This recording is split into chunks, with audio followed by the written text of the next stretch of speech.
오늘은 유월절에 대해서 오늘 생각해 보도록 하겠습니다. 지난주에 이어서 준비하라, 하나님의 유월절을 준비하라는 부분입니다. 유월절의 뜻에 대해서는 이미 우리가 패스오버, 이것은 페사크이고 동사로는 넘어간다는 말이 있지만 명사로는 페사크는 유월절도 되지만 유월절 어린 양이 중심이 되어지는 그러한 단어라고 하는 것을 우리가 생각해 보았습니다. 그러므로 유월절은 재앙과 죽음에 넘어감으로 그것을 명쾌되고 결박과 멸망에 들어서 유월절 어린이를 잡아먹음으로 자유권을 받는 기념한 명절도 되지만 특별히 유월절에 먹는 그 어린 양, 유월절에 죽임을 당한 어린 양이 중심이 되어 지키는 그러한 명절이 되는 것입니다. 고린도서 5장 7절에 보면 우리의 유월절 양 곧 그리스도께서 희생이 되셨느니라. 히브리서 11장 28절에 믿음으로 유월절과 피 뿌리는 예를 정하시느니라. 이렇게 유월절과 예수 그리스도의 십자가의 희생, 예수 그리스도를 이렇게 연결시키고 있는 것입니다. 그래서 그러므로 유월절은 그리스도의 십자가의 희생을 기념하는 고난과 구속의 날이라는 것을 우리가 알게 되어집니다. 자, 그러면 이제 유월절의 시기에 대해서 보도록 하겠습니다. 유월절은 이스라엘이 애굽에서의 400년간의 포로 생활을 청산하고 떠나기 전날 밤에 기원이 되었다. 그렇기 때문에 출애굽기 12장 1절에서 보면 여호와께서 애굽 땅에서 모세 아론에 일러 가라사대 이 달로 너에게 달이 시작 곧 해의 첫 달이 되게 하라 라고 하셨습니다. 그러므로 출애굽하는 그 해를 이스라엘의 기원으로 삼고 그 달이 정월이 되니 그러니까 유월절은 하나님 백성에 있어서 시작을 모든 한 해의 인생을 살아가는 그 날에 시작이 되어지는 그러한 의미를 가지고 있는 거죠. 그것이 바로 우리 하나님 백성들에게 있어서는 예수 그리스도의 거룩하신 보혈로 말미암아 거듭나고 하나님 앞에 구원받은 그것을 늘 생각하며 어떤 일이든지 그것이 시작이 되어지고 우리가 어떤 시기를 만나고 또 한 해를 또 시작하고 한 달을 시작하고 또 그것은 바로 매년, 매달, 매일 그리고 매 순간 우리는 구원받은 하나님 백성으로서의 자각을 가지고 유월절을 통해서 모든 일들이 하나님 백성으로서 삶이 시작되고 있는 것을 우리에게 가르쳐 주시는 것입니다. 여기 보면 유월절이 언제 계획되었을까? 출애굽기 12장 6절에 보면 유월절에 쓸 어린 양 해먹고 1년 수컷으로 행하게 되었다. 그 수컷을 취하여 두었다. 그달 즉 1월 14일 될 때까지 간직하다가 그날 해질 때 그 양을 잡게 되었다. 본문을 보면 1월 14일까지 간직하다가 해질 때 잡게 되었으니 바로 그 날이 되는 것이죠. 그 이유는 유월절에 하루의 시간 계산을 해질 때부터 그 다음 해질 때까지 하루를 잡기 때문에 그렇죠. 그러므로 유월절은 그 절개적 절정이 1월 14일 저녁이지만 그러나 유월절은 14일뿐만이 아니라 허먹고 1년 된 수양을 택하는 그때부터 양을 잡아 피를 문설주에 바르고 고기를 구워 먹고 애굽에서 나오는 그때까지 그 기간은 양을 택하는 1월 10일부터 14일까지 그것이 바로 유월절이라고 하는 것을 우리가 볼 수가 있습니다. 자, 그럼 유월절 준비를 어떻게 해야 되는가 보니까 첫 번째로는 가족들이 먹을 수 있을 정도로 택하라. 그러니까 가족들의 먹을 수 있을 정도로 택하는 거죠. 가족을 생각하고 가족들의 숫자에 따라서 양을 택하는 거죠. 그 다음에 어린 양은 흠이 없는 것이어야 되고 그것은 1년 된 것이어야 되고 수컷이라고 하였고 14일 될 때까지 간직하여 두게 되었죠. 그래서 이 전체를 보면 인수를 계산하고 식구를 생각하는 것은 함께 구원받아야 될 자를 생각하면서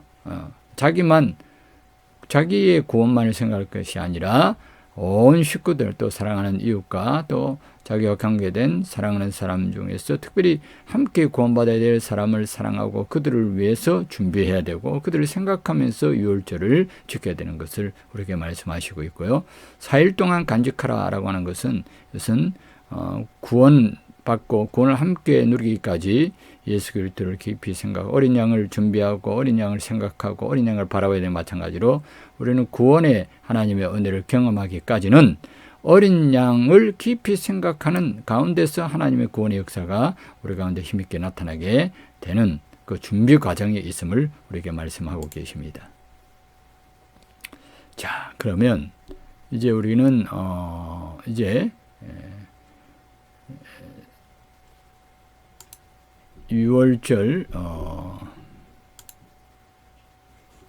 이제 준비 단계를 끝내서 이제 바로 구체적으로 이제 6월절을 지키는 구체적인 그 방법에 대해서 말씀을 생각해 보려고 합니다. 양의 피를 바르라. 그러니까 이제 피를 문에 바르라. 이렇게 되죠. 피를 문에 바르라.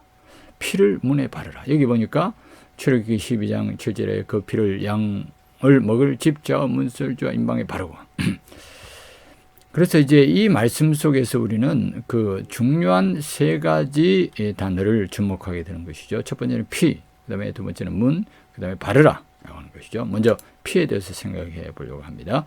피를 문에 바르라. 그럼 피는 무엇일까요? 피는 성경에 보니까 생명을 의미하는 것이죠. 레위기 17장 11절에 보니까 육체의 생명은 피에 있음이라 내가 이 피를 너에게 주어 제단에 뿌려 너의 생명을 위하여 속죄하게 하였나니 생명이 피에 있으므로 피가 죄를 속하는지라. 어린 양 예수 그리스도의 피는 생명이라는 거죠. 양의 피는 생명. 어린 양은 예수 그리스도를 의미하는데 그 피는 바로 생명이다. 그래서 그 피를 뿌리고 그 피를 바를 때 죽지 않고 생명을 얻게 된다는 것을 우리에게 가르쳐 주시는 거죠. 요한복음 6장 54절에 내 살을 먹고 내 피를 마시는 자는 영생을 가졌고 마지막 날에 내가 그래서 살리리니 피가 우리를 살린다라고 하는 것을 우리에게 가르쳐 주고 있습니다. 또 피는 죄사함을 의미하는 죄사함을 능력이 나타나는 죄사함의 능력이 나타나는 것이 피다.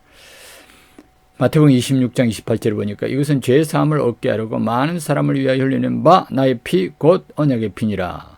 에베소서 1장 7절에 우리는 그리스도 안에서 그의 은혜의 풍성함을 따라 그의 피로 말미암아 속량 곧 죄사함을 받았느니라 라고 하셨고 히브리서 9장 22절에 보니까 율법을 따라 거의 모든 물건이 피로서 정결하게 되느니 피 흘림이 없은즉 사함이 없느니라. 모든 것이 다 피를 통하여 정결하게 되고 깨끗하게 되고 사함을 얻게 되어진다. 그러므로 어린 양 예수 그리스도의 보혈은 죄를 사하시는 하나님의 능력과 권세를 말씀하시는 거죠. 그 피가 뿌려질 때 죄 사함의 은혜가 임하는 줄로 믿습니다. 또 그럼 또 피가 또 뭐냐? 피를 문에 바르는데 피는 거룩함과 능력이다. 레위기 8장 15절에 모세가 잡고 그 피를 가져다가 손가락으로 그 피를 제단의 네 기퉁이 뿔에 발라 제단을 깨끗하게 하고 그 피는 제단 밑에서 다 제단에서 거룩하게 하고 또 능력을 상징하는 뿔에 바르는 그러니까 피는 능력과 거룩함을 위하여 하나님께서 우리에게 뿌리치고 바르시는 것이죠. 레위기 8장 3절에 모세가 간유와 제단 위에 뿔을 가져다가 아론과 그의 옷과 그의 아들들과 그의 아들들의 옷에 뿌려서 아론과 그의 옷과 그의 아들들과 그의 아들들의 옷을 거룩하게 하고 또 히브리서 13장 12절 그러므로 예수도 자기 피로서 백성을 거룩하게 하려고 성 밖에서 고난을 받아 피로서 거룩하게 한다. 피로서 거룩하게 하고 능력을 입힌다. 어린 양 예수 그리스도 보혈은 거룩하게 성별하는 능력이고 그 피를 뿌리고 바름으로 거룩하게 성별이 되어서 하나님 앞에 구별이 되어서 능력을 입게 되는 거죠. 피를 바를 때 능력으로 거룩하게 되어지고 거룩함의 능력이 나타난다. 그래서 피는 바로 또한 거룩과 능력을 나타내는 하나님의 그 같은 방법이다 라는 것을 우리에게 가르쳐주고 있는 것입니다. 자, 이것이 바로 피에 대한 것이고 그리고 피를 문에 바르라고 했죠. 그럼 문은 무엇이냐? 피를 발라야 할 세 개의 문이 있는 것이죠. 첫 번째는 마음의 문입니다. 창세기 4장 7절에 보니까 가인이 범죄하려고 할 때 하나님께서 가인에게 이렇게 경고하십니다. 내가 선을 행하면 어찌 낯을 들지 못하겠느냐. 선을 행하지 않으면 죄가 문에 엎드려 있느니라. 죄가 너를 원하느니 너는 죄를 따라. 그러니까 여기서의 문에 엎드린다. 이것은 마음의 문을 의미하는 것이죠. 그래서 이 성경에서 나타나는 문은 마음문에 대한 부분도 말씀하시는 거죠. 우리는 어린이 예수 그리스도의 십자가 보혈을 우리의 마음의 문에 발라야 되는 거예요.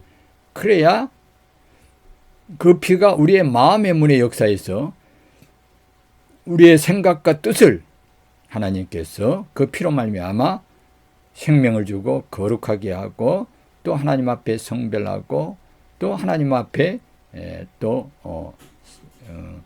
죄사함을 받게 하고 또 하나님께서 쓸 수 있는 그런 마음으로 변화되는 겁니다.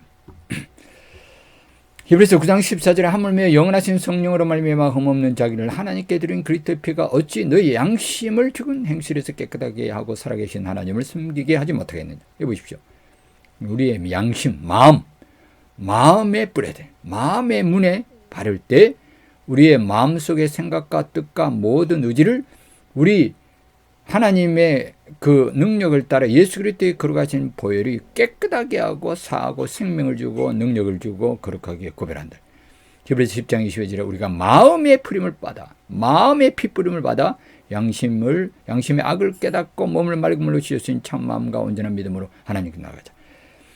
우리의 마음에 예수 그리스도의 생명과 죄사함과 그리고 거룩하게 성별하는 이와 같은 그 피의 역사의 그 결과로 우리가 하나님 앞에 거룩하게 되는 거예요.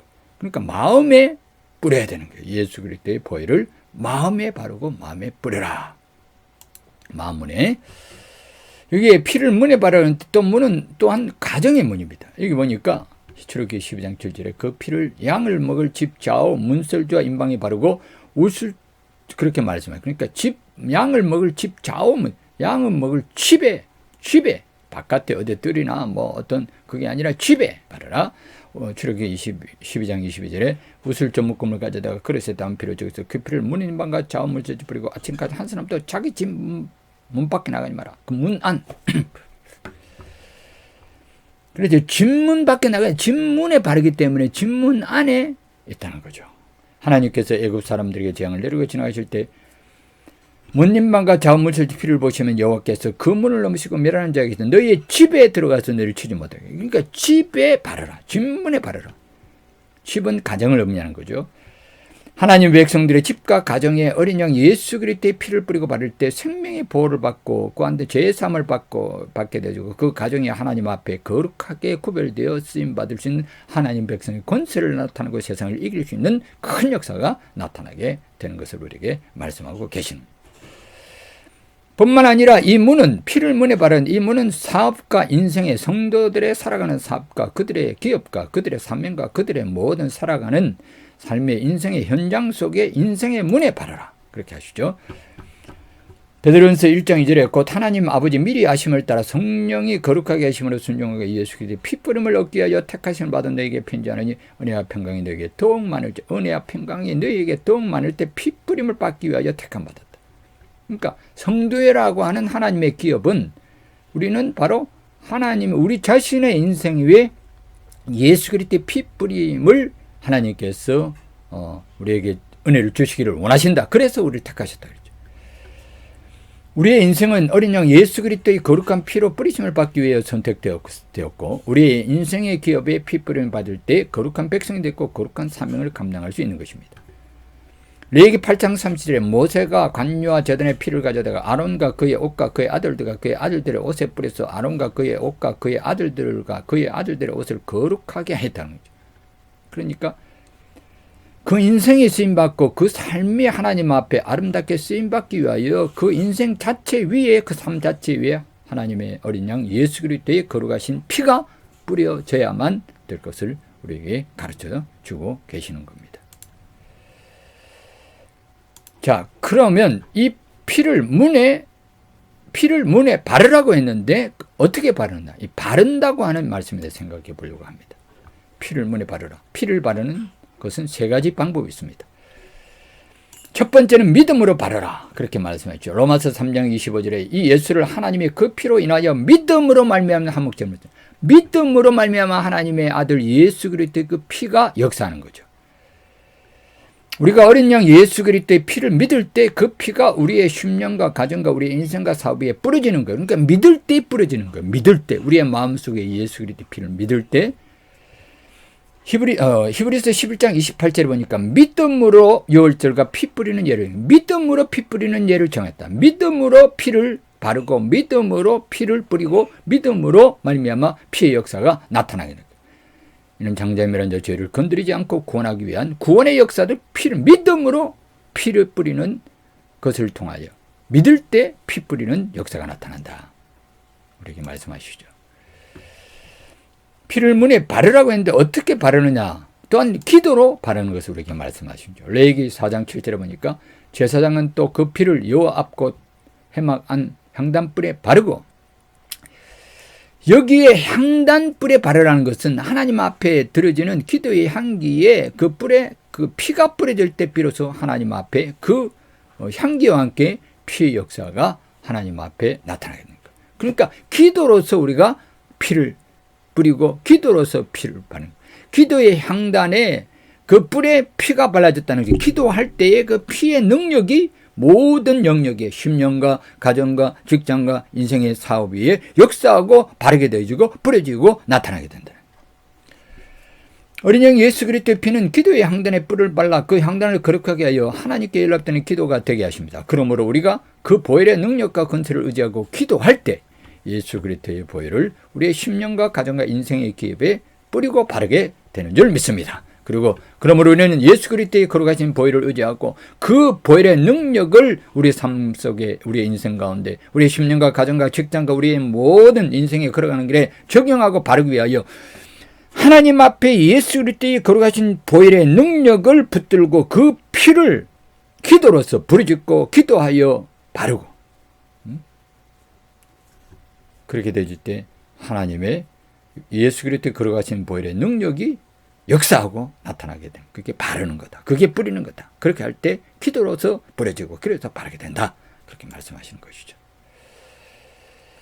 또한 피를 문에 바르라 했는데 무엇으로 바르느냐? 방법은 선포와 찬송으로 바르게 되는 것이죠. 사도행전 16장 26절에 보니까 한밤중에 바울과 실라가 기도하고 하나님을 찬송하며 제수들이 듣더라. 이에 갑자기 큰 지진이 나서 옥토가 움직이고 문이 다 열리며 모든 사람의 매인 것이 다 벗어진지라. 그러니까 이 문이 열리고 문의 역사가 나타나는 것은 그들이 찬송하고 선포하게 될 때에 예수 그리스도의 그 보혈의 능력이 나타나서 어둠과 죽음의 모든 사자가 물러가고 생명과 해방과 자유가 그들에게 임하게 되었다. 바울과 실라처럼 어린 양 예수 그리스도의 보혈을 찬송할 때, 선포할 때 우리를 가두고 있는 모든 문들이 열리고 생명이 구원받는 역사가 일어나게 되는 줄 믿습니다. 우리는 찬송으로 예수 그리스도의 십자가의 그 보혈, 예수 그리스도의 보혈을 뿌릴 때 우리의 마음과 가정과 사업에 갇혔던 옥문이 열리고 생명과 구원의 큰 역사가 일어나게 되는 것입니다. 우리는 선포해야 됩니다. 예수 그리스도 보혈의 능력과 그 권세와 그 은혜를 우리는 입술로 선포하고 우리의 마음을 다하여 기쁨으로 하나님 앞에 찬양할 때 이 찬양을 통하여 이 그 예수 그리스도의 보혈이 우리의 심령이 뿌려지고 우리의 가정에 뿌려지고 우리의 직장에 뿌려지고 우리의 인생에 뿌려짐으로써 생명과 자유와 해방과 이와 같은 구원의 큰 역사가 우리 심령과 가정과 직장과 우리의 인생 가운데 반드시 임하게 될 줄로 믿습니다. 여러분, 우리는 찬송으로 선포로 예수 그리스도의 보혈을 뿌리고 바르는 주의 백성들이 다 되시기를 주님으로 축복합니다.